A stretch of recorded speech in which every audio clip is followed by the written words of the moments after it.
আলুর তরকারি তো বন্ধুরা আমরা সবাই পছন্দ করি। তো রোজ একঘেয়েমি আলু না খেয়ে আলুর মধ্যে ভিন্ন রকম রেসিপি বানিয়ে খেলে কিন্তু ছোট থেকে বড় সবাই চেয়ে চেয়ে খাবে। আমাদের বাচ্চারা বড় থেকে ছোট সবাই কিন্তু আমরা আলু অনেক বেশি পছন্দ করি। তাই বন্ধুরা আজকে নিয়ে চলে আসলাম তোমাদের সাথে মজাদার একটা আলুর রেসিপি। আসসালামু আলাইকুম বন্ধুরা, কেমন আছেন? আশা করি আল্লাহর রহমতে সবাই অনেক বেশি ভালো আছেন। আলহামদুলিল্লাহ আমিও ভালো আছি। বন্ধুরা আজকে শেয়ার করব আলুর একটা সহজ রেসিপি। সেই জন্য এখানে আমি হাফ কেজি মতো আলুকে সিদ্ধ করে অফিস কিনে নিয়ে নিয়েছি। একদম খোসা ছাড়িয়ে তোমাদের সামনে নিয়ে চলে এসেছি। আর বন্ধুরা ভিডিওটা স্কিপ করবে না, স্কিপ করলে বুঝতে পারবে না আমি কিভাবে সহজ রেসিপিটা বানিয়েছি। সাধারণ রেসিপি খেতে হয়েছিল অসাধারণ। তো আলুগুলা ছিলে আমি একটা কাঁটা চামচের সাহায্যে দেখতে পারতেছি একটা আলুর মধ্যে এক চাপ দিয়ে দিচ্ছি, একটু আধ ভাঙ্গা করে নিচ্ছে, পুরোটা মিক্স করবো না। তোমরা দেখে হয়তো বুঝতে পারতেছো।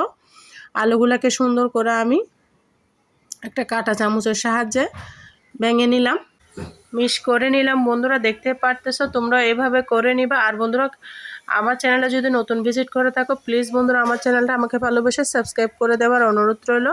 পাশে থাকা বেল বাটনটি অন করে দাও যেন ভিডিও দেওয়ার সাথে সাথে নোটিফিকেশনটা সবার আগে তোমাদের মাঝে পৌঁছে যায়। সবাইকে অসংখ্য ধন্যবাদ।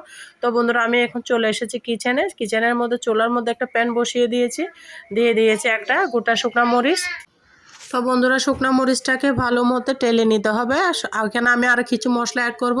তো সবার আগে শুকনো মরিচটাকে তোমরা এভাবে টেলে নিবে। যখন একটা সুন্দর ঘ্রাণ বাইর হবে, শুকনো মরিচটা মচমচে হবে, তখনই আমি দিয়ে দেবো অন্য মশলাগুলো। এখানে দিয়ে দিয়েছি আমি একটা জিরা, এলাচ, আর দিয়েছি হাফ চামচ জিরা। এই অল্প মশলা দিয়ে হবে মজাদার এই আলুর তরকারি রেসিপি। আমরা কিন্তু ছোটো বড়ো সবাই আলু অনেক বেশি পছন্দ করি।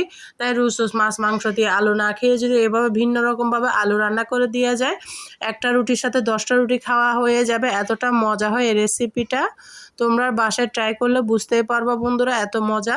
তো এগুলা টেলে নিয়ে আমি নামিয়ে রেখেছি বন্ধুরা। তারপর এখানে আমি আর একটা প্যান বসিয়ে দিয়ে দিয়েছি রান্নার রেগুলার সয়াবিন তেল। তেলটা গরম হওয়ার জন্য অপেক্ষা করতে হবে। আর চারপাশে আমি তেলটাকে ছড়িয়ে দিচ্ছি। এই পর্যায়ে আমি এখানে অ্যাড করে দিব একটা তেজপাতা মাঝখান থেকে ছিঁড়ে দিয়ে দিয়েছি। তারপর দিয়ে দিয়েছি একটা শুকনো মরিচ আস্ত দিয়েছি বন্ধুরা। এগুলাকে ততক্ষণ পর্যন্ত ভাজবো যতক্ষণ না সুন্দর একটা স্মেল আসে। এটা যখন সুন্দর একটা স্মেল বাসার মধ্যে ছড়াবে তখনই আমি এখানে কিছু মশলা অ্যাড করব। তো তোমরা বন্ধুরা একটা লাইক দিয়ে সম্পূর্ণ ভিডিও দেখতে থাকো। যারা ভিডিও দেখতে দেখতে এতটুকু এসে গিয়েছ একটা লাইক দিতে ভুলে গেছো, প্লিজ বন্ধুরা একটা লাইক দিয়ে কন্টিনিউ করার অনুরোধ রইল। যখনই একটা সুন্দর ঘ্রাণ বের হয়েছে তখনই আমি এখানে অ্যাড করে দিচ্ছি পেঁয়াজ। এখানে আমি একটা বড় সাইজের পেঁয়াজ দিয়ে দিয়েছি। পেঁয়াজটাকে আমি সুন্দর মতো লাল লাল করে ভেজে নিব। একদম হাতের কাছে থাকা মশলা দিয়ে আজকে আমি এই আলুর তরকারিটা বানাবো। একদম সাধারণ রেসিপি, খেতে হবে অসাধারণ। ভাত মাংস রুটি পোলাও কিন্তু একসাথে জমে যাবে।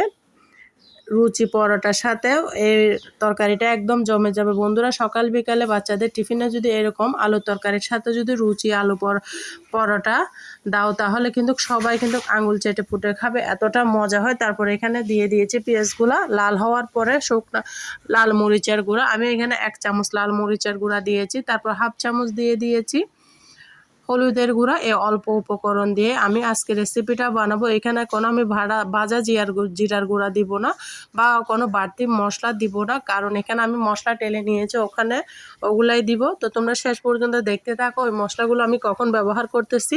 না দেখলে বুঝতেই পারবে না। যারা নতুন আছো তারা কিন্তু আমরা কিন্তু কম বেশি সবাই রান্না বান্না পারি। প্রিয় আপুরা ভাইয়েরা যারা পারো না, ব্যাচেলার আপুরা কিন্তু এইভাবে রান্নাটা করে নিতে পারো। খুবই সহজ ইজি রেসিপি বলতে পারো। মশলাগুলো যখনই তেল ছেড়ে দিবে তখন আমি এখানে অ্যাড করে দিব 3-4টা কাঁচামরিচ মাঝখান থেকে ফালি করে দিয়েছি। দেখতে পারতেছো পুরোটা ফালি করি নাই, কারণ বাচ্চারা পাতে পড়লে উঠিয়ে ফেলে দিতে পারবে। তার জন্য আমি এভাবেই রেখেছি, কারণ আলুর তরকারিটা ছোট বড় থেকে ছোট সবাই পছন্দ করে।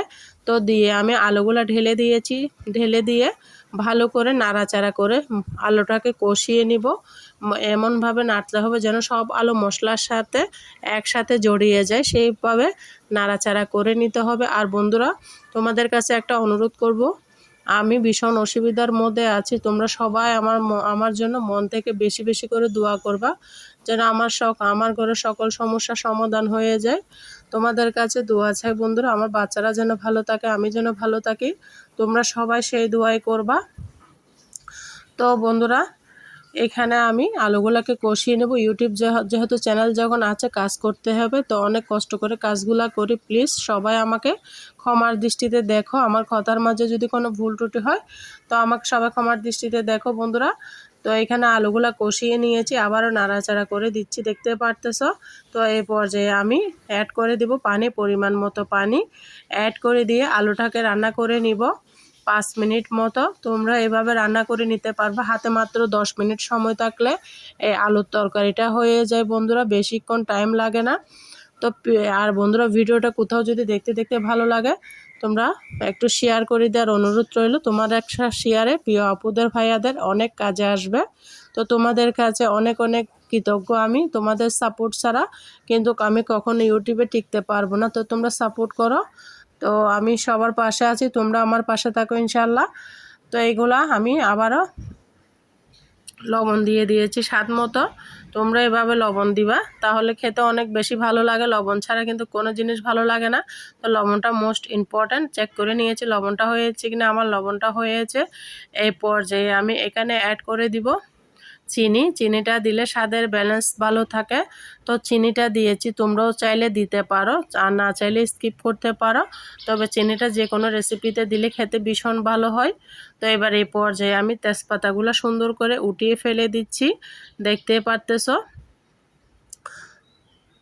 আর বন্ধুরা, ভিডিওটা কে কোথা থেকে দেখতেছো অবশ্যই ছোট্ট একটা কমেন্টসে বলবা, তাহলে আমি সবাইকে ধন্যবাদ জানাতে পারবো।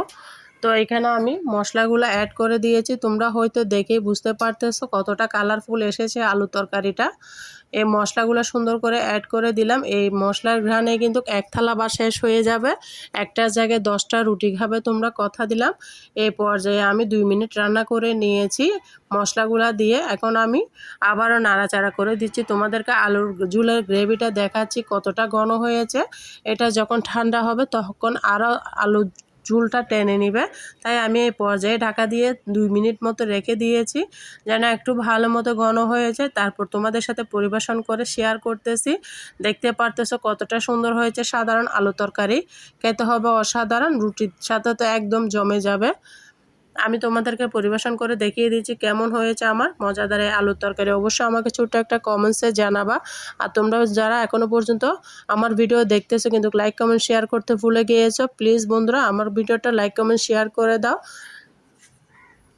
ভিডিওটা ভালো হলে ভালো বলবা, খারাপ হলেও খারাপ বলবা। তোমাদের একটা কমেন্টস আমাকে নতুন একটা ভিডিও করার উৎসাহ বাড়িয়ে দেয়। তো বন্ধুরা, সবাই ভালো থাকো, সুস্থ থাকো। আল্লাহ হাফেজ। আসসালামু আলাইকুম ওয়া রাহমাতুল্লাহি ওয়া বারাকাতুহু।